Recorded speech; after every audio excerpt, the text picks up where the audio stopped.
Hello दोस्तों, कैसे हैं आप सभी दोस्तों। आज के इस वीडियो में हम लोग रेस्पिरेटरी सिस्टम श्वसन तंत्र के बारे में पढ़ेंगे। ये जो टॉपिक है काफी ज्यादा इसका आप लोगों का फंक्शंस है, लेकिन आज के इस वीडियो को देखने के बाद आपका सारा डाउट क्लियर हो जाएगा। देखिए, हम लोग वीडियो को शुरू करते हैं। सबसे पहले समझने वाली ये बात है कि रेस्पिरेटरी सिस्टम होता क्या है। ये आप लोगों का श्वसन तंत्र होता है। इसमें आपको जानने को मिलता है कि भाई हम लोग सांस किस प्रकार से लेते हैं, इसका फंक्शन क्या होता है सांस लेने का। अब सबसे पहले समझिए, इसका आप लोगों का 3 एंगल आता है श्वसन तंत्र में, रेस्पिरेटरी सिस्टम में। सबसे पहला आपको समझने का प्रयास करने को मिलता है कि भाई ऑक्सीकरण तथा ऊर्जा क्या होता है। दूसरा आपको समझने को है कि शरीर का तापमान क्या है। और तीसरा आपको समझना है उपचायी क्रिया क्या है, जिसको हम अंग्रेजी में कैटाबोलिक प्रोसेस या कैटाबोलिक क्रिया कहते हैं। सबसे पहले हम समझते हैं कि ऑक्सीकरण तथा ऊर्जा क्या है। देखिए, जब हम लोग श्वसन लेते हैं, जब हम लोग यहाँ पे श्वसन जो है वो आप लोगों का एक ऑक्सीकरण है। क्या है? एक आप लोगों का ऑक्सीकरण क्रिया है, जो कि आप लोगों का ऑक्सीडेशन कहलाता है। इसके फलस्वरूप हमारा जो शरीर है उसको हीट मिलता है। किससे? ऊर्जा और उष्मा से। कुछ आई बात समझ में? मैं फिर से एक बार रिपीट करना चाहूंगा। ये जो आप लोगों का ऑक्सीकरण है, ये एक आप लोगों का क्रिया है, जो कि आप लोगों का श्वसन एक क्रिया है, ऑक्सीडेशन है, जिसके फलस्वरूप हमारा जो शरीर है वो गर्म रहता है। किसके कारण से? हीट और उष्मा से, जिससे हम लोगों को हीट प्राप्त होता है। ठीक है। दूसरा पॉइंट पे आप लोगों का कहा जा रहा है शरीर का तापमान। अब शरीर का तापमान, आपके मन में हमेशा विचार आता होगा कि भाई ये जो हमारा शरीर है ये हमेशा गर्म क्यों रहता है। इसका आप लोगों का 2 पहलुओं पे डिपेंड करता है। ये पहला, हमारा जो शरीर है, हम लोग सांस लेते हैं, उसके बाद सांस को छोड़ते हैं। हम सांस कहाँ से लेते हैं उसके बारे में हम आगे पढ़ेंगे। पहले ये 3 पॉइंट आप लोग समझ लो। पहले हम लोग सांस लेते हैं, श्वसन लेते हैं, उसकी वजह से हमारा जो शरीर है वो गर्म रहता है। और दूसरा, जो हमारा पूरा बॉडी में ब्लड का सर्कुलेशन होता है, यानी कि रक्त परिसंचरण होता है, उसके थ्रू जो हमारा पूरा बॉडी है उसमें हम लोग क्या करते हैं, हमारा जो पूरा बॉडी होता है वो गर्म रहता है। इतना पॉइंट याद आया आप लोगों को? तो ये कुछ आप लोगों का 3 पॉइंट है जो हमेशा आप लोगों को समझना जरूरी है। अब यहाँ से आगे हम लोग बात करते हैं कि इसका श्वसन अंग क्या है, यानी रेस्पिरेटरी ऑर्गन क्या है। तो ये आप लोगों का कुछ ऑर्गन है जिसको आप लोगों को समझना है। यहाँ पे मैं ऑर्गन भी लिखा हूँ। तो ये आप लोगों का 4 ऑर्गन मुख्य आपको इसमें पढ़ने होते हैं। सबसे पहला आपको समझना होता है स्तनधारी। स्तनधारी क्या होता है? जिसमें मानव आते हैं, जिसमें मैमल्स आते हैं, जिसमें कि गाय आते हैं। ठीक है। तो स्तनधारी जो भी जीव है, जंतु है, जिसमें मैमल्स है, गाय है या मानव है, वो सभी सांस जो है अपना फेफड़ा से लेते हैं, लंग से लेते हैं। आप कई लोगों को सुने होंगे, आप ही खुद कहते होंगे कि भाई हम लोग जो सांस है ये मुंह से लेते हैं, नाक से लेते हैं। ऐसा कुछ नहीं है।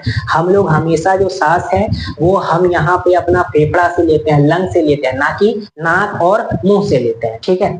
दूसरा आपको ये समझने वाली बात है कि कीड़ा मकोड़ा यानी कि इंसेक्ट्स, ये सभी कहाँ से सांस लेते हैं भाई? तो ये आप लोगों का ट्रैकिया से सांस लेते हैं। ट्रैकिया यानी समझते हैं, इसके बारे में हम लोग अच्छे तरीके से आगे समझेंगे ट्रैकिया का मुख्य फंक्शंस क्या है। बस अभी इतना समझो, हम जो है स्तनधारी हैं, इसमें गाय आ जाता है। जो भी यहाँ पे स्तनधारी है वो सभी आप लोगों का फेफड़ा यानी लंग से सांस लेते हैं। ठीक है, ना कि वो मुंह से और आप लोगों का नाक से सांस लेते हैं। दूसरा पॉइंट में आप ये समझो कि जो कीड़ा मकोड़ा है यानी कि इंसेक्ट्स है, ये आप लोगों का किससे सांस लेता है? ट्रैकिया से। ठीक है।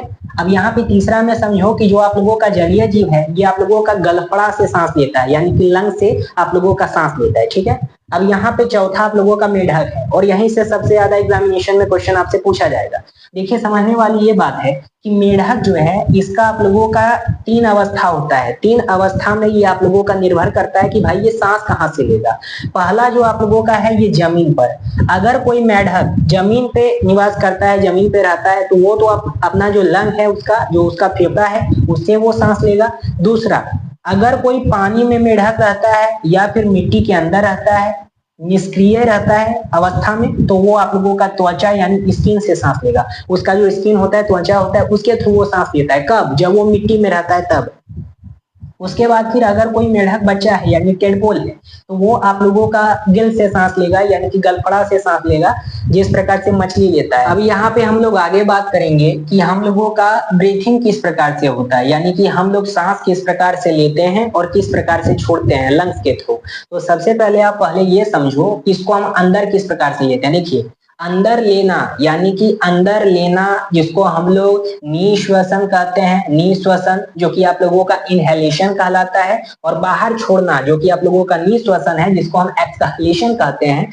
यही प्रक्रिया आप लोगों का ब्रीथिंग कहलाता है यानी कि सांस लेना। पहला क्या करते हैं, सांस को लेते हैं, ठीक है। ये हम ना तो नाक से लेते हैं और ना तो मुंह से लेते हैं, ये हम फेफड़ा से सांस लेते हैं और उसके बाद फिर उसको छोड़ते हैं, ठीक है। तो अगर हम लोग उसको सांस को लेते हैं तो उसको कहेंगे इनहेल करना, और जब सांस को हम छोड़ते हैं तो उसको हम कहेंगे एक्सहेल करना। इतना बात समझ में आया, ठीक है। अब सबसे पहले हम अंदर लेने के बारे में बात करते हैं। अगर आप लोग सांस को अंदर लेते हो, अगर सांस को आप लोग लेते समय अंदर लेते हो तो ये आप लोगों का इनहेलेशन कहलाता है। वायुमंडल में जितना प्रकार का आप लोगों का गैस है, चाहे वो नाइट्रोजन हो, ऑक्सीजन हो, कार्बन डाइऑक्साइड हो, सबको आप लेते हो। आज चौंक गए होंगे, जी हाँ दोस्तों आप सही सुन पा रहे हैं। अगर आप नाइट्रोजन, ऑक्सीजन, कार्बन डाइऑक्साइड, ये जो तीनों आप लोगों का वायुमंडल में जितना प्रकार का गैस है 78%, 21% और कार्बन डाइऑक्साइड 3%, ये सभी आप लेते हो। कब? जब आप लोग सांस लेते हो तब, ठीक है। और उसके बाद फिर हम अगर बाहर छोड़ने की बात करें तो यहाँ पे जब आप सांस छोड़ते हैं यानी कि आउट करते हैं तो उसको तो आप कहेंगे कि एक्सहेलेशन करना है, एक्सहेल कर रहे हैं। तो उसमें जैसे कि जब आप सांस लिए, जब आप अंदर लिए हैं सांस, तो नाइट्रोजन जो 78% आपने लिया, जस का तस बाहर छोड़ते समय 78% वो निकल जाएगा, ठीक है। और अगर आप यहाँ पे लेते समय ऑक्सीजन 21% लिए हैं, लेकिन बाहर छोड़ते समय वो आप लोगों का 7% ही रहेगा, मतलब 17% ही रहेगा, ठीक है। और उसके बाद फिर कार्बन डाइऑक्साइड की बात करें तो यहाँ पे आप 3% कार्बन डाइऑक्साइड लेते हैं अंदर, और छोड़ते समय ये आप लोगों का 4% छोड़ते हैं। तो इस प्रकार से टोटल आप लोगों का बाहर छोड़ना और अंदर लेने का क्राइटेरिया फुलफिल होता है। आई कुछ बात समझ में? यानी कि जो हमारा लंग है, जब हम लोग यहाँ पे सांस लेते हैं उसके बाद उसको छोड़ते हैं। सबसे पहले फिर से मैं दोहरा देता हूँ, सांस हमने कहां से लिया? लंग से लिया, ठीक है। अब जब हमने सांस लिया अंदर लंग के थ्रू, तो वो जो आप लोगों का है उसको हम इनहेल कर रहे हैं तो इनहेलेशन कहेंगे। जब उसको बाहर छोड़ेंगे तो एक्सहेलेशन कहेंगे, यानी कि बाहर छोड़ना। सबसे पहली बात मैंने अंदर लेने वाली बात बताई।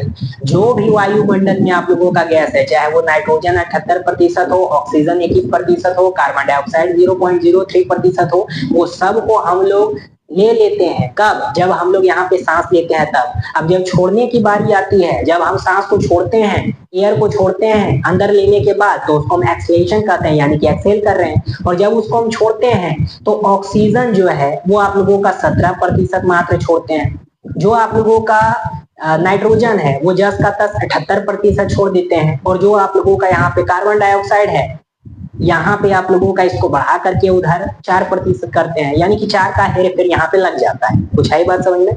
अब आ गई होगी। तो यहाँ से ये हमको पता चलता है कि भाई ब्रीथिंग किस प्रकार से होता है श्वसन तंत्र में, रेस्पिरेटरी सिस्टम हम लोग बात करेंगे। इसमें हम लोग बात करेंगे कि जो हमारा पूरा शरीर है, जिस प्रकार से हम जो श्वसन है उसको हम इनहेल करते हैं, फिर एक्सहेल करते हैं, यानी कि अंदर लेते हैं, बाहर छोड़ते हैं, तो उसका पूरा प्रक्रिया क्या है, ये आप लोगों का 10 स्टेप में इसका पूरा प्रक्रिया संपन्न होता है, जिसको आप लोग कहते हैं श्वसन मार्ग, जो कि आप लोगों का पाथवे, रेस्पिरेटरी पाथवे आप लोगों का कहलाता है। अब अच्छे तरीके से समझेंगे तो ध्यान पूर्वक आप लोग देखिएगा। सबसे पहले आप समझने का प्रयास कीजिए।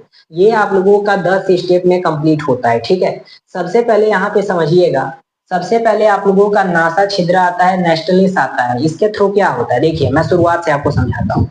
जैसे कि यहाँ पे आपको देखने को मिलेगा, ये हमारा नाक है, ठीक है। तो इसमें आप लोगों को 2 होल दिख रहा है। अब इसके अंदर जो बाल है उसके थ्रू सबसे पहले एयर एंटर करता है, यानी कि एयर आप लोगों का गुजरता है। उसके बाद फिर आगे चलने के बाद दूसरे स्टेप पे आता है नासा कपाट, जो कि आप लोगों का नासा कटाप, जो कि आप लोगों का मसल सेप्टम या मसल कैविटी इसको आप कह सकते हैं। यहाँ पे आप लोगों का होता है म्यूकस। म्यूकस यानी समझते हो चिपचिपा पदार्थ, ठीक है। वही म्यूकस जो है वहां पे जो छोटा छोटा कण बच जाता है, या फिर छोटा छोटा जो आप लोगों का धूल है, वो यहाँ पे आकर के आप लोगों का चिपक जाता है। कहाँ पे? म्यूकस पे। ये हड्डी नहीं होता है, ये आप लोगों का म्यूकस है, कपाट है।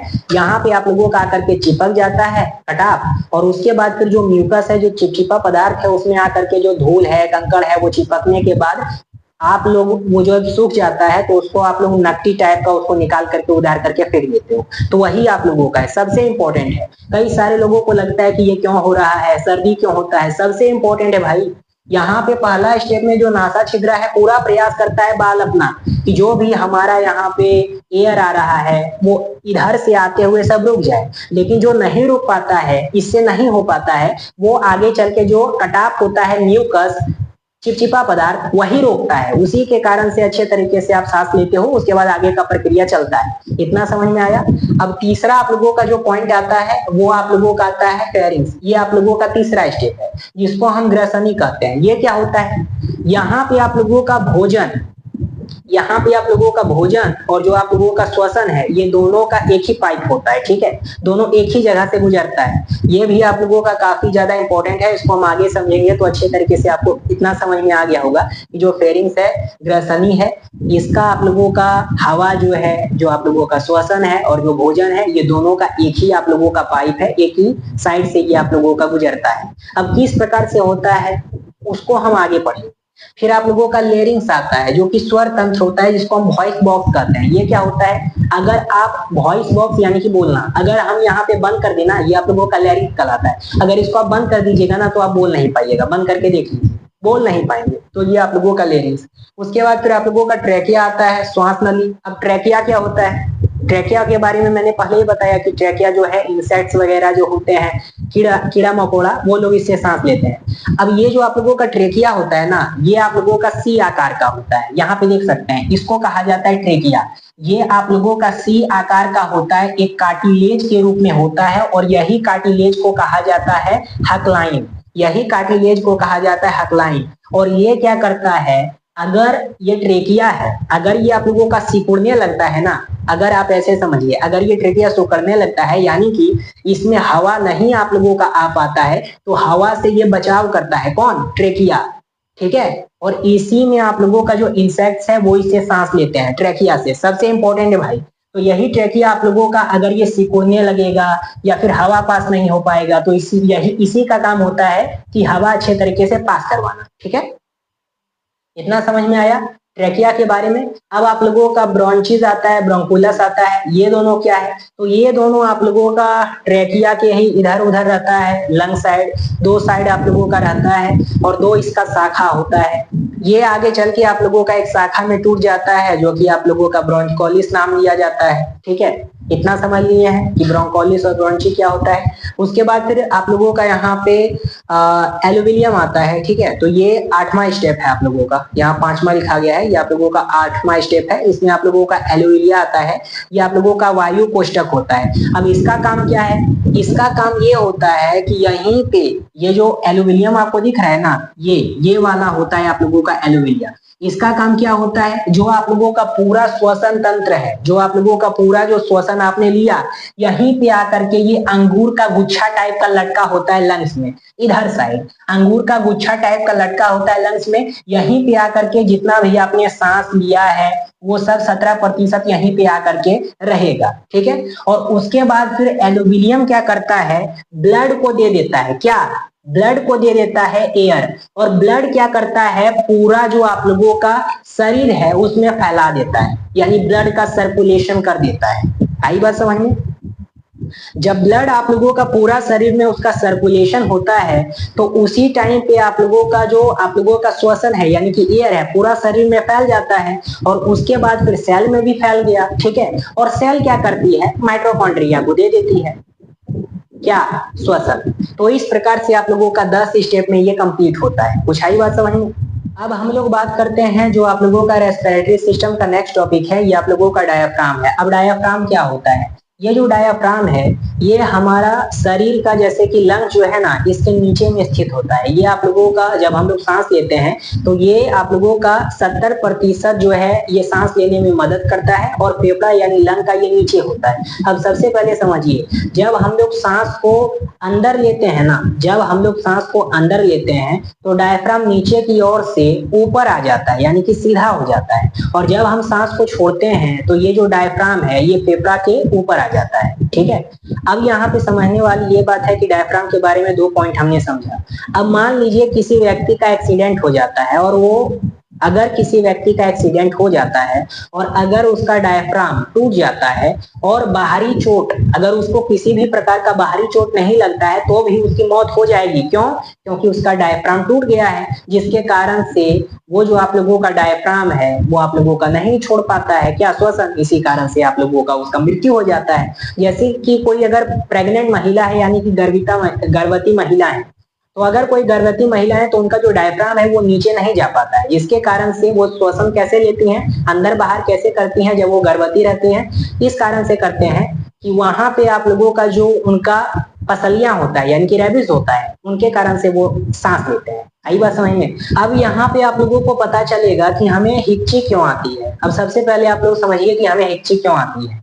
यहाँ पे मैं आप लोगों को बताने वाला हूँ श्वसन तंत्र में ही फेरिंक्स के बारे में। हमने उधर भी चर्चा किया है लेकिन मैंने आपको बताया कि अच्छे तरीके से हम समझेंगे। सबसे पहले जो हमारा फेरिंक्स होता है ना, उसके पास एपिग्लोटिक्स नाम का एक वल्व रहता है। इसका काम क्या होता है? इसका काम ये होता है कि ये निर्धारित करता है कि हमारा पूरा जो शरीर है उसमें जो हम लोगों का फेरिंक्स होता है उसमें आप लोगों का एक ही पाइप होता है, एक आप लोगों का फूड पाइप होता है और एक आप लोगों का एयर होता है, ठीक है।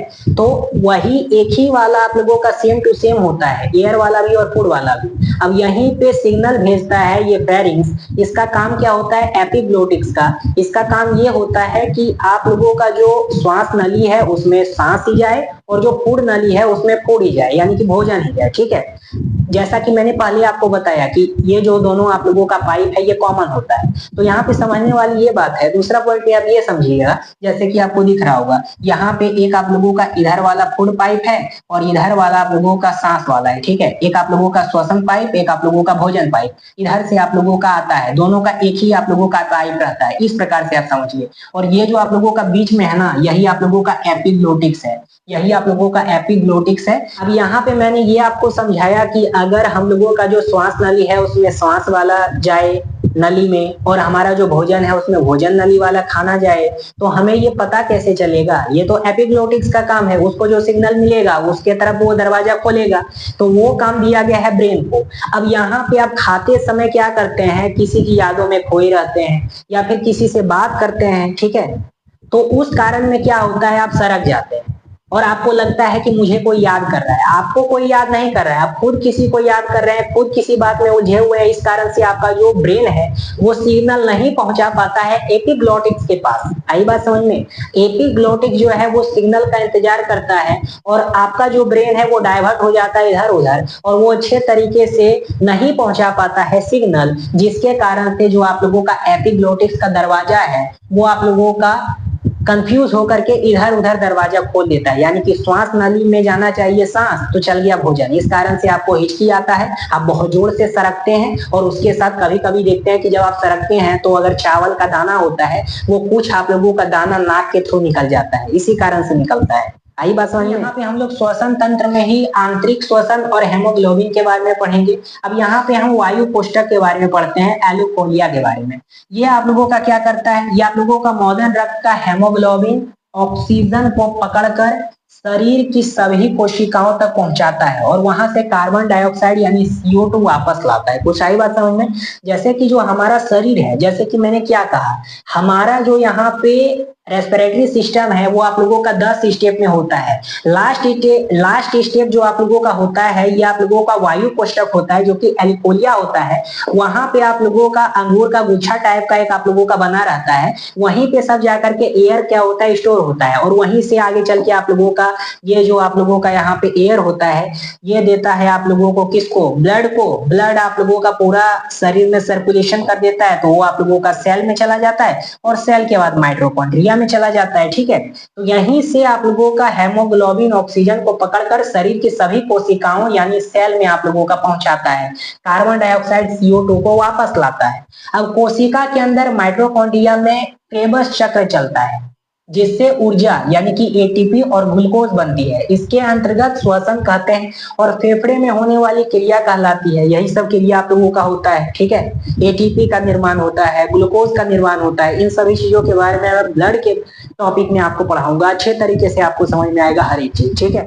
अब यहाँ पे आगे देखिए, हेमोग्लोबिन की कमजोरी। हेमोग्लोबिन ऑक्सीजन को पूरे शरीर में ले जाता है, लेकिन इसे ऑक्सीजन से भी कहीं ज्यादा कार्बन मोनोऑक्साइड यानी कि धुएं वाली गैस पसंद है। देखिए सबसे इंपॉर्टेंट है भाई, सबसे इंपॉर्टेंट है, ध्यान पूर्वक सुनना। जैसे कि जो हमारा हेमोग्लोबिन है ना, उसका एक कमजोरी है। क्या कमजोरी है?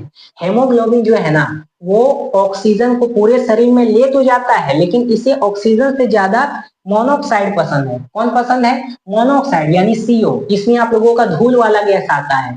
इसलिए बंद कमरे में कभी भी आपको अगर कोयला जला लिया ठंड के दिन में, या फिर आप लोगों को देखने को मिलता होगा कि उसकी कोई घर में आप लोगों का अगरबत्ती जला लिया है, सब खिड़की दरवाजा बंद कर लिया है, जैसे कि मच्छर वाला आता है ना मारने के लिए, तो सुबह पता चलता है कि सभी लोग मर गए हैं। इसी कारण से मरते हैं। यानी कि जो हमारा हेमोग्लोबिन है वो आप लोगों का दो चीज को पसंद आता है, पहला ऑक्सीजन, दूसरा आप लोगों का मोनोऑक्साइड। और सबसे ज्यादा मोनोऑक्साइड पहुंचाता है इसको। अच्छा लगता है कि मोनोऑक्साइड सबसे ज्यादा इसको पहुंचाए। क्यों? क्योंकि अगर आप दरवाजा खिड़की बंद करके सो जाइएगा और यहाँ पे ठंडा दिन में आप यहाँ पे कोयला जला लीजिएगा, उसका धूल का आनंद लीजिएगा, ठीक है, और उसके बाद फिर जो आप लोगों का यहाँ पे ऑक्सीजन है, जो आप लोगों का ऑक्सीजन है उसका आनंद नहीं लीजिएगा, वो आएगा नहीं आपके पास, तो क्या करेंगे? मरेंगे ही ना। इसी कारण से मर जाते हैं। तो हमेशा याद रखो, कभी भी सोएंगे तो खिड़की दरवाजा खोल के ही सोएंगे। मतलब दरवाजा बंद कर लो, कम से कम एक खिड़की खोलना चाहिए, और कभी भी धुआं रख करके सोना मत। ये बात समझ लो। तो यही आप लोगों का, इसी कारण से लोग मरते हैं, ठीक है। दम घुट जाता है जिसके कारण से मौत हो सकता है। उसके बाद फिर देखते हैं महत्वपूर्ण आंकड़े, और यहाँ पे सिलेंडर ग्लेशियर। यहाँ पे आप लोग नेक्स्ट स्टेप समझिए। जैसे कि एक आम मनुष्य है, नॉर्मल मनुष्य है, तो वो कितना आप लोगों का सांस लेता है? वो एक, अगर हम आम मनुष्य की बात करें तो ये आप लोगों का टेडल वॉल्यूम कहलाता है। यानी कि एक सामान्य जो सांस होता है, हम जितना हवा अंदर बाहर करते हैं वो आप लोगों का 500 ml यानी आधा लीटर होता है। आधा लीटर का बोतल ले आइए, उसको देखिएगा, उतना ही हम लोग सांस अंदर करते हैं, बाहर करते हैं, ठीक है। और हमारा जो टोटल लंग कैपेसिटी होता है, वो अधिकतम खींचकर जितना हवा फेफड़ों में भर सकते हैं, वह करीब आप लोगों का 6000 ml यानी 6 लीटर होता है। सांस की दर क्या होता है, यानी ब्रीथिंग रेट क्या होता है? एक आप लोगों का व्यस्त जगता हुआ इंसान 1 मिनट में करीब 16 बार सांस लेता है। याद रखिएगा, कई बार एग्जामिनेशन में क्वेश्चन आया है। एक जो आप लोगों का जगता हुआ इंसान है, वो 1 मिनट में यानी 60 सेकेंड में 16 बार आप लोगों का सांस लेता है। और अगर सोते समय बात करें तो ये दर घट करके आप लोगों का 12 पर आ जाता है। जबकि जो छोटे बच्चे होते हैं वो बहुत तेज सांस लेते हैं, यानी 25-26 बार। 25-26 बार वो 1 मिनट में सांस लेते हैं। कौन? छोटा बच्चा। और उसके बाद फिर आगे देखिएगा, गैस सिलेंडर का मिश्रण। जैसे कि अब यहाँ पे आपके मन में डाउट हो रहा होगा कि भाई कोई लोग माउंटेन पे चढ़ता है, कोई समुद्र में जाता है, तो वो किस प्रकार से सांस लेते हैं? और सामान्य समुद्र में ऑक्सीजन के साथ नाइट्रोजन गैस मिलाई जाती है। ऑक्सीजन के साथ O2 के साथ आप लोगों का नाइट्रोजन गैस मिलाई जाती है। गहरे समुद्र में 300 फीट से ज्यादा नीचे ऑक्सीजन के साथ हीलियम गैस मिलाई जाती है। क्या मिलाई जाती है?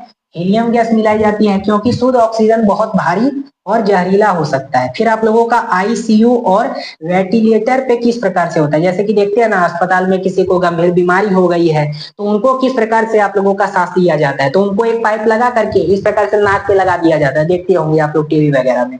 तो इस प्रकार से आईसीयू में उसको भर्ती कराया जाता है। अस्पताल के अति गंभीर मरीजों को जो वेंटिलेटर पर होते हैं, उन्हें मशीन के जरिए फेफड़ों में ऑक्सीजन प्लस हीलियम का मिश्रण प्रेशर के साथ पंप किया जाता है, ठीक है।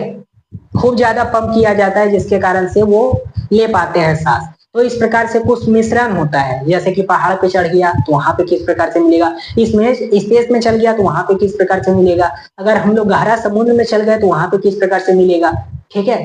नेचुरल भी ऑक्सीजन वहां पे जाने के बाद सही नहीं है, उसके लिए हमको हीलियम का उपयोग करना पड़ता है या नाइट्रोजन का उपयोग करना पड़ता है, तब अच्छे तरीके से सांस लिया जाता है।